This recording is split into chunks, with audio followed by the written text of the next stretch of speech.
दोस्तों, वर्डप्रेस के बारे में आपने बहुत जगह पे सुना होगा। अगर नहीं सुना तो अब आप सुन लीजिए। वर्डप्रेस एक बहुत ज़्यादा फेमस फ्रेमवर्क है या फिर एक सीएमएस है जिसकी बहुत लोगों को नीड होती है। तो मैं आज आपको इसके कुछ पॉइंट्स बताता हूँ और क्यों ये ज़रूरी है, और आगे जब हम इसके ट्यूटोरियल बनाएंगे तो आपको क्या इससे फ़ायदा होगा वो सब कुछ पता चलेगा। तो मैं सबसे पहले बताऊँगा कि आपको वर्डप्रेस है क्या, उसके बाद वर्डप्रेस की ज़रूरत क्यों पड़ती है, उसके बाद मैं आपको ये बताऊंगा कि आप वर्डप्रेस पे काम कैसे कर सकते हैं और वर्डप्रेस कैसे काम करता है। उसके बाद मैं आपको बताऊंगा कि इससे आपके बिजनेस पे क्या इम्पैक्ट पड़ता है, क्या फ़ायदा होता है। उसके बाद मैं ये बताऊंगा कि कंपनियों को इसकी ज़रूरत क्यों है। बहुत सारी कंपनियां वर्डप्रेस पे वेबसाइट्स मांगती हैं, क्यों मांगती है। उसके बाद मैं आपको ये बताऊंगा कि इससे में थीम क्या होता है। वर्डप्रेस के अंदर एक थीम का ऑप्शन होता है, उसकी क्या ज़रूरत होती है। इसके बाद वर्डप्रेस में प्लगइन होता है, उसकी क्या ज़रूरत है। और साथ में ये भी बताऊंगा कि डेटाबेस क्या होता है इसके अंदर। अब ये कुछ ऐसे पॉइंट्स हैं जिनको समझना तो बहुत ही इंपॉर्टेंट है। अगर आप बाद में वर्डप्रेस सीखते भी हैं, कभी भी सीखते हैं, वैसे पूरी की पूरी एक प्लेलिस्ट है जिसके अंदर ये सारा कुछ आ जाएगा। तो मैं सबसे पहले आपको बताता हूँ कि वर्डप्रेस है क्या। तो सबसे पहले मैं बताता हूँ कि वर्डप्रेस के अंदर एक ऐसा सॉफ्टवेयर है जो आपके बड़े बड़े टास्क को बहुत ही आसानी से मैनेज कर सकता है। मतलब एक टाइप का सॉफ्टवेयर होता है जो वेब पे चलता है, जो इंटरनेट की दुनिया पे चलता है। एक ऐसा सॉफ्टवेयर बन जाता है, और वो जो सॉफ्टवेयर है वो सारा का सारा कंटेंट, जितना भी कंटेंट होता है उन सबको मैनेज करने के लिए एक सिस्टम बनाया जाता है, जिसे सीएमएस कहते हैं, कंटेंट मैनेजमेंट सिस्टम, वो होता है। और जो 40% वेबसाइट्स आज के टाइम पे बनी हुई हैं, 40% वो सारी वर्डप्रेस पे मिलेंगी आपको। और ये जो फ़ायदा है एक ये भी है इसका कि ये जो वर्डप्रेस है एक फ्री टूल है, तो आपको इसका कोई पे नहीं करना पड़ेगा। अगर आप इसकी खुद की कुछ चीज़ें लेते हैं, जैसे कि अगर आप इन्हीं की होस्टिंग लेते हैं तो आपको पे करना पड़ेगा होस्टिंग वगैरह का, वो अलग है। लेकिन बनाते टाइम पे, कोई भी वेबसाइट बनाते टाइम पे आपको कोई पैसे देने की ज़रूरत नहीं है। अब मैं आपको ये बताता हूँ कि वर्डप्रेस है क्या, वर्डप्रेस क्यों यूज़ करते हैं। वर्डप्रेस इसलिए यूज़ करते हैं क्योंकि ये ओपन सोर्स फाइल है। मतलब कि ओपनली बना हुआ है, इसको कोई भी डाउनलोड करके इंस्टॉल करके डिप्लॉय कर सकता है। मतलब कि इंस्टॉल करेगा उसके बाद डिप्लॉय करेगा, मतलब अपना जितना भी काम है वो सब कुछ कर सकता है। वर्डप्रेस की ज़रूरत इसलिए भी है क्योंकि इसमें आपका जो डेवलपमेंट का कॉस्ट होता है, जितना भी आप इसमें पैसा खर्च कर रहे होते हो वो बहुत ज़्यादा कम हो जाता है। मतलब जो आप मतलब और भी पीएचपी की साइट्स पे बनाएंगे, काम कुछ करेंगे तो बहुत ज़्यादा टाइम लग जाएगा और पैसा भी बहुत ज़्यादा आपका लग जाएगा। लेकिन वर्डप्रेस पे वही आप अगर काम करते हैं तो वो काम बहुत ही आसानी से हो जाता है। तो इसीलिए वर्डप्रेस की ज़रूरत होती है। अब मैं आपको ये भी बताता हूँ कि वर्डप्रेस पे आखिर कितनी वेबसाइट्स बनी है। तो मैं आपको बता दूँ 75 मिलियन से ऊपर वेबसाइट्स जो हैं वर्डप्रेस पे बनी हुई है। मतलब 75 मिलियन के आसपास लगभग इतनी वेबसाइट जो है बन गई। अब वर्डप्रेस किस लिए ज़रूरी इसलिए भी है क्योंकि इसमें बहुत ज़्यादा फ्लेक्सिबिलिटी है, और ये जो है बहुत ही आसानी से हर कोई यूज़ कर सकता है। नॉट ए डेवलपर, मतलब हर कोई इसको यूज़ कर पाएगा। एक सिर्फ डेवलपर के लिए नहीं है कि मतलब डेवलपर ने इससे काम किया और हो गया। एक सिंपल जो बंदा है जिसको कुछ नहीं आता कोडिंग के बारे में, वो भी इस वर्डप्रेस को यूज़ कर सकता है। तो ये है। अब इसका एक फ़ायदा ये भी है कि इसका लो सेटअप कॉस्ट जाता है। मतलब कि बहुत ही इसका जो सेटअप का कॉस्ट होता है वो बहुत ही कम होता है। कोई भी ज़रूरत की इसमें नहीं पड़ती ज़्यादा पैसे खर्च करने की। ओके, तो इसीलिए ये जो है वर्डप्रेस ज़रूरी है। अब वर्डप्रेस काम कैसे करता है, हाउ वर्डप्रेस वर्क्स, तो मैं आपको बताऊं। इसके अंदर एक डेटाबेस होता है, एक सर्वर होता है, इसके अंदर थीम होती है। तो जो डेटाबेस होता है वो सारा का सारा आपका जो मतलब कि कंटेंट होता है उसको संभाल के रखता है। सर्वर क्या करता है, उसी डेटाबेस में से आपके सारे डेटा को निकालता है और वेबसाइट मतलब कि ब्राउज़र के पास भेजता चले जाता है जो ज़रूरत पड़ती है।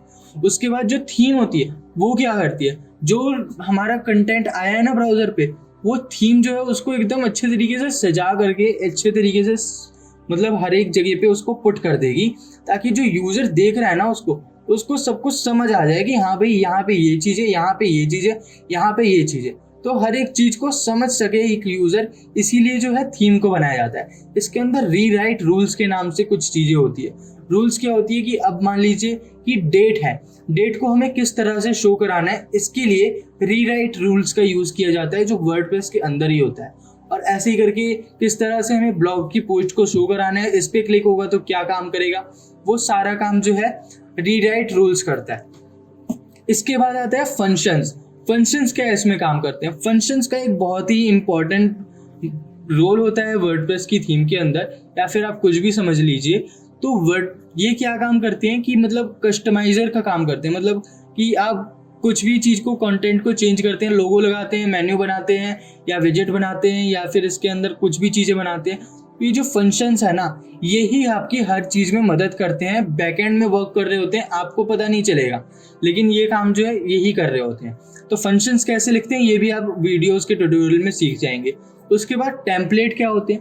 अब टेम्पलेट ये चीज़ होती है कि हर जितने भी वेबसाइट बनी है ना, उसमें हर एक जितने भी पेज होते हैं उन सब पे एक अलग अलग टेम्पलेट यूज़ किया जाता है। जैसे कि ब्लॉग पोस्ट का अलग टेम्पलेट है, अब कॉन्टैक्ट अस का अलग टेम्पलेट है, सर्विस पेज है उसका एक अलग टेम्पलेट होगा। ऐसे ही हर पेज का अलग अलग आप टेम्पलेट क्रिएट कर सकते हैं, तो वो भी आप सीख जाएंगे और ये टेम्पलेट के वर्क के बेस पे भी वर्क करता है। तो इसलिए ये जो मैंने आपको बताया हाउ वर्डप्रेस वर्क, तो वो सारा इन सब चीज़ों के अंतर्गत आता है। इसके बाद इम्पैक्ट ऑन योर बिजनेस। अब आपके बिजनेस पे ये कैसे इम्पैक्ट करता है, क्या फ़ायदा देता है आपको? अब आप ये तो सोचेंगे ही ना कि अगर आप इस चीज़ को यूज़ कर रहे हैं तो आपको क्या फ़ायदा मिलता है। तो मैं आपको बताऊं कि आपका जो भी बिजनेस होता है उसको ये एक ब्रांड दे देता है। मतलब कि आपकी जो भी बिजनेस होगा उसका आप लोगो बना करके, उसका एक नाम वगैरह बना करके आप उसको पब्लिश कर देंगे, तो फिर क्या होगा कि आपका जो बिजनेस है उसका एक ब्रांड बन जाएगा। अब जो भी अब identity in a local area, अब क्या होता है कि आपका जो पूरा लोकल का एरिया है ना, उसके अंदर आपके ब्रांड की एक इमेज बन जाएगी, मतलब एक इंफॉर्मेशन जो है फैल जाएगी। वो काम क्या करे, वो कौन करेगा? वो वेबसाइट बना के देगी। तो इसीलिए जो वर्डप्रेस है वो हमारे को काम करता है। अब जो लोकल एरिया है, अब सपोजिंगली आप कोई प्रोडक्ट बेच रहे हैं या फिर कुछ भी कर रहे हैं, तो आप सेल कर सकते हैं प्रोडक्ट अपने लोकल एरिया में। और अगर आपका वेबसाइट मतलब बिजनेस बढ़ता है तो आप और भी ज़्यादा देशों में, विदेशों में या फिर कई जगह पे अपने प्रोडक्ट्स जो हैं बेच पाएंगे। तो इसीलिए ये जो इम्पैक्ट है ये भी बिजनेस पे पड़ता है। इसके बाद क्या होता है, अगर सपोजिंगली आप कोई प्रोडक्ट नहीं बेचते हैं इस पर, तो क्या काम करता है? स्प्रेड इन्फॉर्मेशन करता है ऑनलाइन। मतलब आपकी जो भी बिजनेस होता है उसकी जो इन्फॉर्मेशन है वो आपके लोकल एरिया में, आसपास के एरिया में बहुत ज़्यादा स्प्रेड कर देगा, मतलब फैला देगा कि हाँ भाई ये जो बंदा है ये काम करता है, उसके पास ये चीज़ों का सोल्यूशन मिल जाएंगे।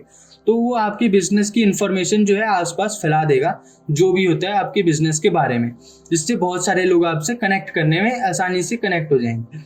और इसके बाद वाई कंपनी नीड दिस। अब कंपनियों को इसकी क्या ज़रूरत है? कंपनियों की इसकी बहुत ज़्यादा ज़रूरत है, क्योंकि अब इनका जो डेवलपमेंट कॉस्ट है सबसे पहले वो बच जाता है। उसके बाद जो इसमें टाइम लगना होता है ना वेबसाइट को बनाने में, वो भी बहुत ज़्यादा रिड्यूस हो जाता है। अगर छोटी मोटी वेबसाइट वगैरह हो तो पता नहीं, लेकिन जो बहुत ज़्यादा जो टाइम है वो ये बचा लेता है। अब और क्यों ज़रूरत है होती है कंपनियों को? क्योंकि कंपनियां अगर वर्डप्रेस पे वेबसाइट बना के देती है तो क्लाइंट जो है हैप्पी हो जाता है, मतलब खुश हो जाता है। क्यों? क्योंकि उसको पता है कि अब ये वर्डप्रेस पे साइट है, अब मैं जब मन करे मेरा तब मैं इस पे आराम से कंटेंट चेंज कर सकता हूँ, कुछ भी कर सकता हूँ, मेरे को कोई प्रॉब्लम नहीं आने वाली। तो इसीलिए जो क्लाइंट है वो हैप्पी होता है। अब जब इस क्लाइंट हैप्पी होता है तो विन विन विन नाम की एक पॉलिसी टाइप की कुछ होती है, वो बन जाती है। अब विन विन विन आप सोच रहे होंगे क्या होता है? विन का मतलब ये होता है कि अगर आपका क्लाइंट हैप्पी है तो आपकी कंपनी हैप्पी है, मतलब, और कंपनी हैप्पी है तो फिर आपके जो भी एम्प्लॉयज़ होंगे वो हैप्पी होंगे। अब वो हैप्पी होंगे तो वो जो क्लाइंट्स होते हैं उनका काम अच्छे तरीके से करके देंगे। तो इसीलिए तीनों जगह पे विन विन विन का एक साइकिल क्रिएट हो जाती है। तो ये एक फ़ायदा देता है। अब एक और फ़ायदा ये है कि मेंटेनेंस एफर्ट, जो वर्डप्रेस की वेबसाइट होती है उस पर मेंटेनेंस का एफर्ट जो है बहुत ज़्यादा कम हो जाता है, क्योंकि ज़्यादा उनको ज़रूरत नहीं पड़ती उसको मेंटेन करने की, क्योंकि बहुत सारी चीज़ें बहुत ही आसानी से हो जाती है। अगर मान लीजिए एक इंटर्न भी पड़ा हुआ है ना किसी कंपनी के अंदर, वो भी उसको मेंटेन करके आराम से दे देगा कि हाँ भाई इस चीज़ को ऐसे अपडेट करना है। तो इसीलिए मेंटेनेंस एफर्ट भी जो है कंपनियों का बच जाता है। अब वर्डप्रेस के अंदर व्हाट इज थीम, इसके अंदर थीम क्या होती है? अब पूरी की पूरी जो वेबसाइट होती है उसका एक डिज़ाइन होता है। अब वो जो डिज़ाइन होता है पूरी वेबसाइट का वो एक थीम के बेस पे होता है। जो थीम होती है वो वर्डप्रेस के अंदर होती है। अब वर्डप्रेस के अंदर जो थीम होगी उसके अंदर सारा का सारी जो चीज़ें हैं वो डली हुई होती हैं। तो इसीलिए हमें थीम बनानी होती है और मैं पूरी की पूरी थीम बनाना आपको सिखाऊंगा। उसके बाद जो सर्विसेज फ्रेंडली होता है, अब मान लीजिए इसके अंदर आप बहुत ज़्यादा जो आप भी सर्विस देते हैं वो सारा कुछ आप थीम के अंदर ऑलरेडी इंटीग्रेट कर देते हैं। जैसे ही आप थीम को एक्टिवेट करते हैं तो वो सारी की सारी सर्विसेज के ऑप्शंस जो है आपके वर्डप्रेस के अंदर ऑटोमेटिकली आ जाते हैं और आप अपने आप सारी सर्विसेज को मैनेज कर पाते हैं। तो इसीलिए थीम की ज़रूरत पड़ती है। और क्यों ज़रूरत होती है, अब आप कहीं से बनी बनाई थीम लेते हैं तो बहुत ज़्यादा लफड़े हैं उसको, आपका बहुत सारा टाइम तो उसमें कंटेंट को डिलीट करने में लग जाएगा, क्योंकि वो बहुत सारी चीज़ें जो है ऑलरेडी बना के देते हैं जो बनी बनाई थीमें होती हैं।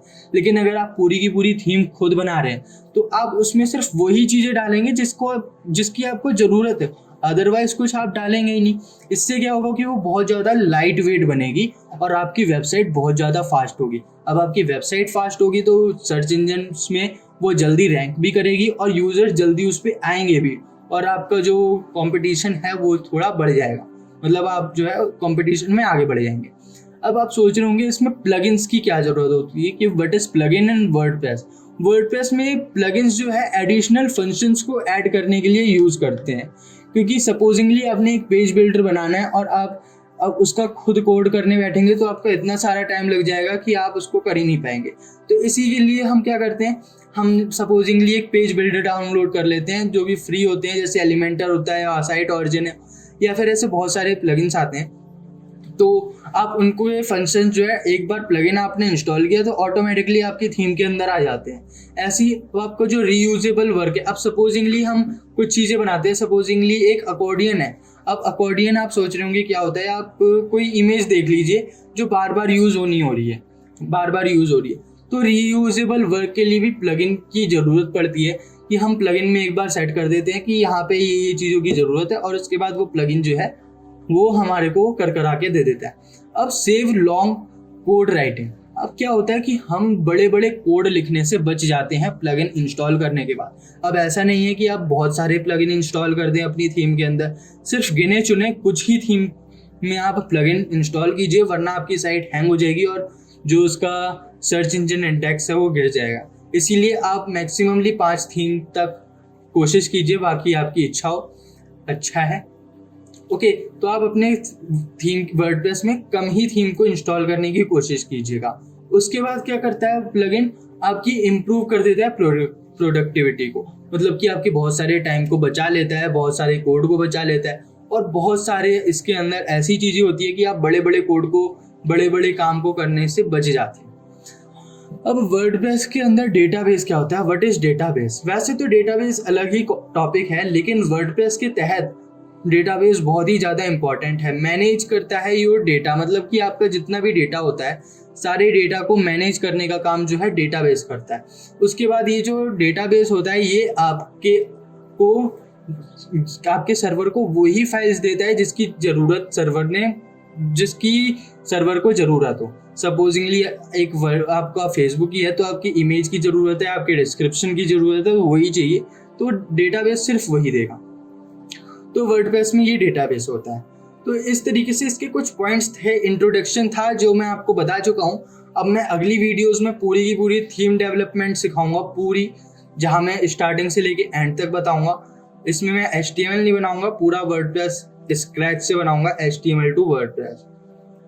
तो आशा है आपको हमारी ये वीडियो पसंद आई होगी। अगली वीडियोस में कोई इंट्रोडक्शन नहीं होगा, ना तो इसमें एंड स्क्रीन होगी, ना तो मतलब कि एंड होगा, सिर्फ एक एंड स्क्रीन होगी और डिस्क्रिप्शन में प्लेलिस्ट का URL होगा। आप उन पे क्लिक कीजिएगा, अपने आप प्लेलिस्ट में आ जाएंगे, और एंड वीडियो में, एंड स्क्रीन में आपको वीडियो जो है नेक्स्ट वाली वो मिल जाया करेगी। तो आशा है आपको हमारी वीडियो पसंद आई होगी। वीडियो पसंद आई तो वीडियो को लाइक करें, शेयर करें। ज्ञान नीति चैनल को सब्सक्राइब करने के बाद बेल आइकन को जरूर दबाएं ताकि आने वाली वीडियोस की नोटिफिकेशन आपको मिल सके। धन्यवाद।